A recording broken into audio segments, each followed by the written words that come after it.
Hello world, Darin Martineau from Master Magic Shop, and in this video I'm going to do part one review of one of my favorite books, and that's The Stars of Magic. The Stars of Magic has got Di Vernon, Slidini, Scarney, Molini, Nate Leipzig, Chero, uh, S. Leo Horowitz, Dr. Jacob Daly, Francis Carlisle, Ross Bertram, and Bert Allerton. And in this particular video, what I'm going to do, I'm going to talk about the contents of the book, but I'm going to focus mostly on Di Vernon because, there's a reason why they call him the professor. Di Vernon is one of the greatest magicians of all time, right?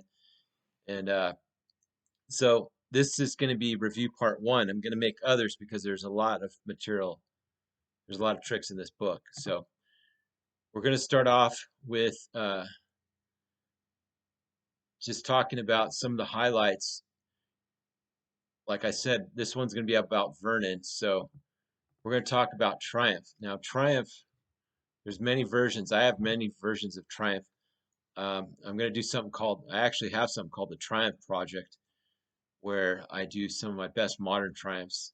So you can click on the link. I'll put that in the description as well. But the classic Di Vernon Triumph is you mix half the deck face up, half the deck face down. And the cool part about this book is it gives you the pattern, the scripting, and everything. I mean, you can literally master these tricks and you can go out and be a master magician with just the material from this book. No joke.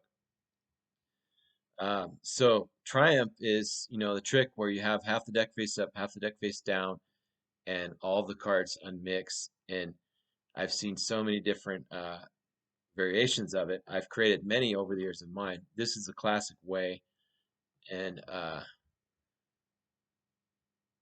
I believe that the classics are a classic for a reason because they work.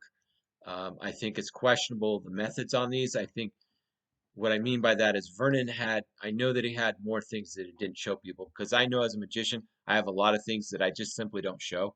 If you want my best stuff, look at my products on my website. I put my best stuff on there, but I always have more and things that I'm working on that I don't even share. Maybe I'll share them someday. But my point is on this is that did Vernon have a better way to do this? I think he did. I really do.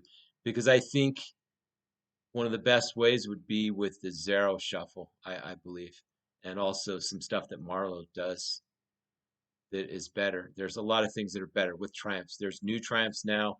There's a Roadrunner call, and that's why I'm going to keep making more because there's so many methods. I have a new Triumph in one of my products called the New Stubborn card, where the deck is mixed face up and face down, and the audience can examine it. They can see it's really mixed. I put it behind my back, and and they selected a card, and then it's lost, and then I put the deck behind my back.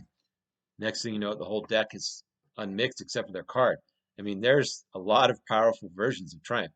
That's why you should check out my Triumph project and other things. But not to go off on a tangent, but we're going to talk. So we talked about Triumph. Okay. Next is cutting the aces. A lot of people have asked, what is the best in Magic, best card trick to do? And this was asked to the master magician Eugene Berger before many years ago. And he said stuff like cutting the aces because, the implications of that is that if you could cut to the aces, I mean, that's why the Scarney aces is so powerful. You take an unopened pack of cards, it's shuffled, and then the spectator shuffles it and everything. And before you even touch the cards, and then you can cut right to the aces. That is really powerful. And I do have the Scarney's Aces uh, project as well available on my website. But the cutting the aces in this one, I have many versions of the cutting the aces, but this is the classic way, Di Vernon way, and this is really that's why it's a classic, right? So next is Spellbound. Spellbound is one of the best coin routines you can do. I'll do performances of a lot of these. I do performances of a lot of these, but I'm going to do more because there's the classic, like old school way, and then there's a new way, right? So Spellbound is where you're changing one coin, like 50-cent piece to a Chinese coin, a yuan and such. And the next one we have is kangaroo coins. Okay, kangaroo coins is Di Vernon's coins through the table, and this is really really good. I've actually done some new modern variations on this. I have my Stars of Magic where you can get the book and the video. That's why I'm talking about in this video. This could be if you just want the book, click on the link. If you want my Stars of Magic bundle where you have the book and the videos where I go over a lot of these and I add modern renditions of this as well. So the kangaroo coins is Divergent's coins to table and it's really awesome. Okay. Next, we're going to focus in on more Divergent material. This one's going to be a Divergent one because I'm going to have to break these down. There's so many, right? But I'm going to highlight the best parts of this book.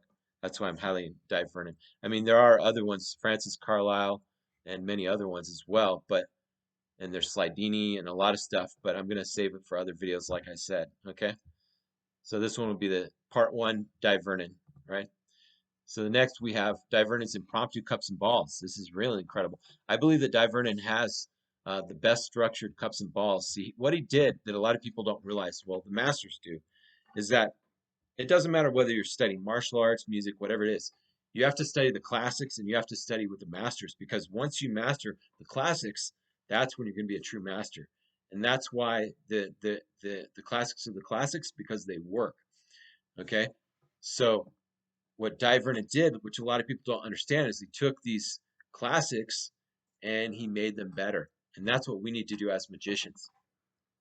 In this day and age, we see like Jason Latimer's clear cups and balls that he won FISM with, and a lot of really incredible things with cups and balls. Yes, there's lots of quote unquote better things, but as a magician, you need to learn the classics, then you can build on it. If that makes sense. You got to have a foundation first. So I highly recommend this book and or my Stars of Magic bundle where you get the book and the videos tutorials as well. Next is Divergent's Ambitious card. I'm going to have to do a video on that because that's one of my favorite card tricks, the Ambitious card, and he's got a great one. There are more things with the Ambitious. Even Divergent has said that in a lot of his videos that he made back in the day. But this is a standard. And then also if you look at Harry Lorraine's, if you look at the two, you can see how they're and also look in Royal Road to Card Magic, and you can see the way the Ambitious card has kind of been classically done and how there's a lot of different variations. But if you take the best core, like this one and Harry Lorraine and some others, maybe the Larry Jennings 7 Up, Ambitious, and if you take, like I said, the Harry Lorraine from Close Up Card Magic, and another one would be Royal Roads. Check out the Royal Roads. If you don't have that, click on the link or go on the website, my website, and you can get that. Look at other videos where I've talked about it. But talking about the Ambitious card, and if you get a solid foundation with the Ambitious card, nowadays there's so many visual things that can blow you away. Very, very visual. That's the difference. It would just Divergent would be really impressed with what's going on here. Next you have is Mental Card Miracle. Okay.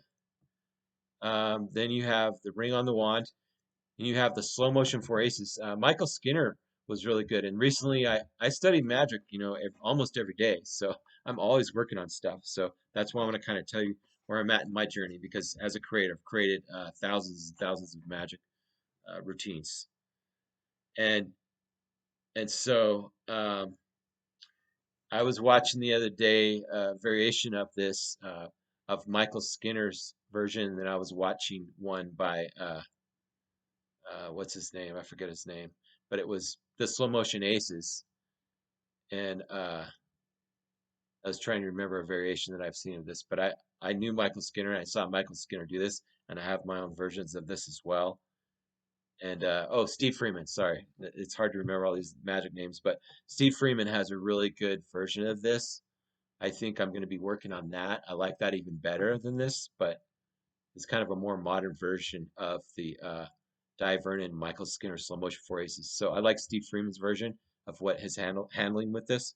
Then we have next up the Divergent's The Travelers. Now I have something called the Extreme Card Transposition, and you'll have to check that out on my website. And that's a modern version of this Travelers. There's many.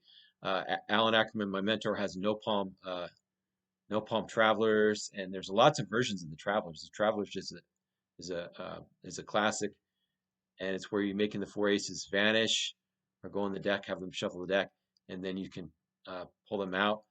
I have a new way where I'm going to combine it with another idea where they can name any ace, and this is really cool. And there's another idea with Guy Hollingworth where you can make the card jump from pocket to pocket. There's, as far as a modern take on this, there's a lot of different things. I think the classic way of making the aces go to the pockets is awesome, but there's been a lot been done with it, like Guy Hollingsworth's or Jack Carpenter's pocket interchange, my extreme transposition. There's many, but that's an awesome effect. Hitchcock Travelers by Darwin Ortiz is something that I would have you look into. So, in Dr. Jacob Daly's Cavorting Aces in the finale, they can name any ace, and then whichever ace they name jumps into the pocket, and then they can keep naming it. Like if they name a club, then the club goes, then the heart, spade, diamond, whichever one in whichever order. I think that's a nice variation with this. So on to the next thing, we have. I want to mention Ross Bertram because he's got some incredible coin magic in here. He's got the rub down, he's got double cross, other things. Definitely want you to be aware of that. But we're going to do a whole nother. I do some performances of that material. I'm going to do performances of almost all of this, probably eventually all of this. Then you've got Vernon on Leipzig, Vernon on Malini, Vernon's Royal Monte. So that will end for this video. I'll make another one, which we're going to talk about the best parts of the book, of course. But this one's focused on Vernon, so that should be enough to get your feet wet. And if you don't have this book, definitely want to get it because it's a classic. And by studying the classics, that's how we become master magicians. Thank you very much. Click on the link to get the Stars of Magic now.